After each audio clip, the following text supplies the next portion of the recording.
Hi, I'm Mike from Advisory. Going to be talking about the different referral styles.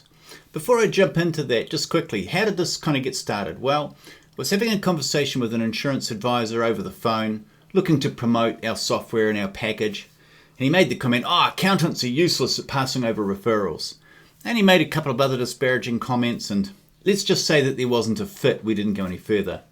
But I got off the phone, I thought to myself, are accountants useless at passing referrals? Or is it just that he's useless at structuring relationships and creating a pathway? So, thought, why don't we put a bit of a series together? So I've got 5 videos that I'll take you through. By way of background quickly, I've spent 6 years selling life insurance. I spent 3 years as a BDM for an insurance company, and I spent the better part of 25 years either consulting to mainstream business or predominantly coaching accountants to go and deliver advisory services to their clients. So I have some knowledge of what you're going through because I've seen it from the business owner's side, from the accountant's side, from the insurance advisor's side, and from a BDM side. So hopefully I'm able to offer you some ideas. So let's jump into it. We're going to talk about the 4 different referral styles. Okay, so we've got pressing need, building need, distant, and open market play, as you can see on the screen. So what is this all about?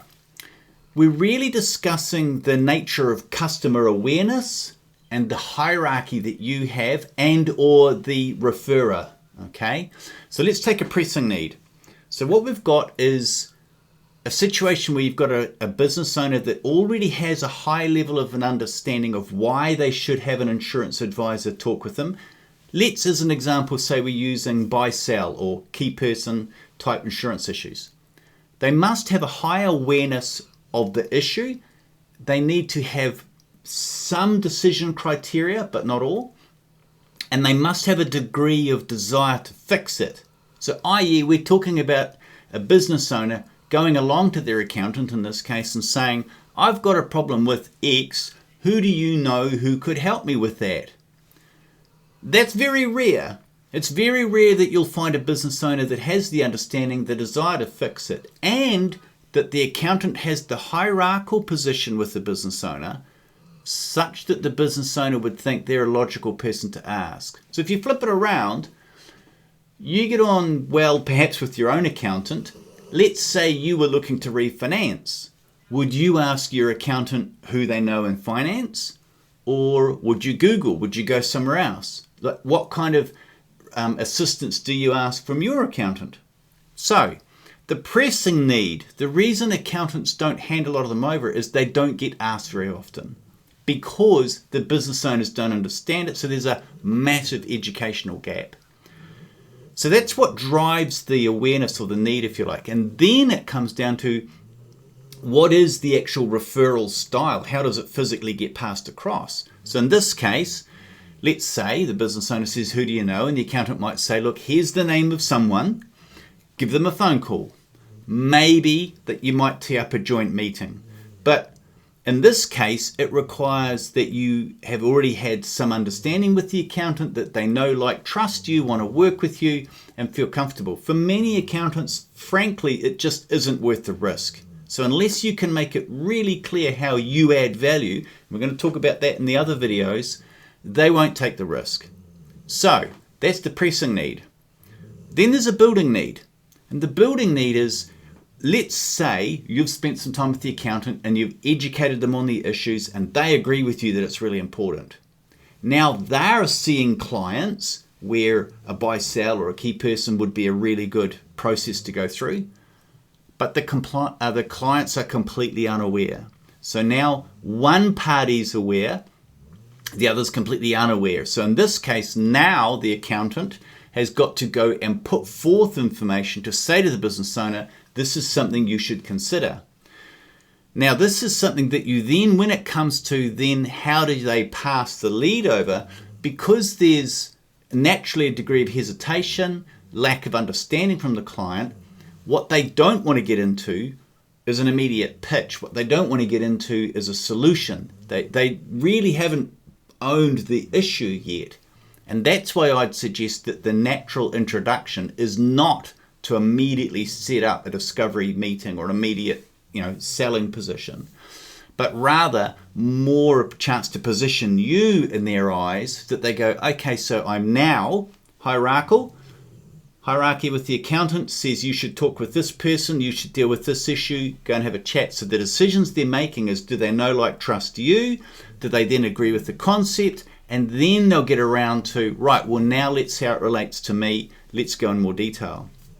So in that case, it makes sense to set up a coffee chat where they get a chance to talk about the concept in general, how it is, in, let's say, at a global level. And we've also used the idea of a rugby evening, like a corporate box, whether it be baseball, rugby, basketball, whatever it is. This is a chance where you get a chance to meet the business owner in a semi-social condition. Try not to be too businessy. They get the gist of what it's about and they understand that you come across well, should we say. What that then positions is that later on the accountant can say, hey, did you remember that guy I introduced you to at rugby or whatever? Yep, here's an issue. So it makes the future referral easier, right? So that's the building need. Then there's a distant need. And this is where the clients don't have a current immediate need. So remember the pressing need, the client has a need and they're aware of it, and the accountant has a need, understands the issue and they pass it over. The building need is the accountant is aware of the issue, sees a client who's got the issue, but the client's unaware of it currently. The distant need is the client doesn't have an immediate need currently. They may do in future. So we're talking about long-term positioning here. So this is where the accountant's looking across the client base and going, well, here are some people that could benefit from a discussion around estate planning or whatever it might be, risk management, business insurance, whatever. And they see that you could be useful, but at this point, there really isn't any immediate sort of, should we say, traction on the client. And for that's where we recommend using the likes of a seminar. You'll see I've talked about a power lunch. Power lunch is where you as an advisor, together with the accountant, together with perhaps a lawyer or a banker, each person takes 3 people to the lunch. So now you've got possibly 9 or 12 people in a room, first half hour, eating, meet and greet, and then you do an hour and a half where you have the other people that have brought it in their referrals, then do a quick chat or 20 minutes, however you want to do it. So now each person have, if you were the life insurance advisor, you've got 3 people that already know, like, and trust you and are supporting you, that you bring them into the room. So now when you're talking about whatever you're covering, the people that you're being referred to can look across the table and see people that are already, should we say, advocates of yours. What's in it for them is they get to business network, so clearly pick people that aren't in competition with each other. So those power lunches are a really powerful way of making introductions. They deal with the issues of positioning, credibility, and you can do the sort of the top level discussion around issues. So this is where kind of a little bit of blending around the building need, just sort of planting those seeds. And then you get into open market play. And this is where you're using, very long-term seminars, newsletters, entertainment videos, anything like that, where you're just letting the clients know that this is an issue, somewhere along the line could be useful. These are clients where the accountant, again, from a hierarchical point of view, they don't have a strong existing relationship. Their person's not engaging with them. So realistically, the chance of ringing them up, they wouldn't use the accountant. They kind of see it as more of a compliance service, only a bit standoffish. So it gives them a chance to build. And it's about you promoting with the accountant in that way for both of you long term. Okay, so that's the different referral styles. One quick thing before I let you go. You're thinking, well, that's all well and good, Mike, but now what do I do with all this information? So let's say, for example, I see a client with a building need. So let's flip it around. And this is something I work on with accountants when they're trying to build closer relationships with their clients to do advisory work. And often what we do is we look for a situation like client needs to refinance or they want to borrow money. They go to the bank. The bank says, you must have a cash forecast. That's the time when we can use that as a trigger event to say, actually, rather than just giving you a forecast, we should do a proper feasibility analysis. We should actually break down and get some more data. We should figure out how much you should be borrowing. Maybe you should borrow more, maybe not as much.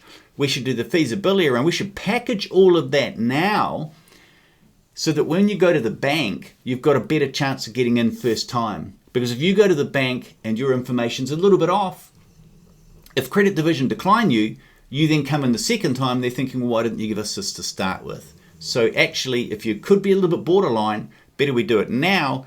But rather than just doing the information for the sake of getting a loan, let's actually look at it to see really, is it feasible? Is it a good idea? Now that's the trigger event that then gets us into some of the advisory services that we want to deliver over a longer time frame. So that's an example of how, from an accountant's point of view, they would use a trigger event. Well, the way to get all this referrals kicking off for you is look for issues with your existing business clients, find out who their accountant is, look for a trigger event and use that to set up the coffee meeting or the whatever, and kind of feed the work back to the accountant. So at this point, you're not going into the accountant saying, who do you know that I could talk to about insurance?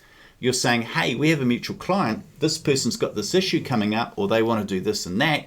Are you able to help them with this? But you go in and you use the client relationship over a coffee to get yourself in there to impress upon the accountant how you work and what you do that's different. And you could use that as a means to springboard into the relationship. So lots to cover, lots to rehearse. If you need more help, give us a yell here at Advisory. It's what we do. Thanks for watching.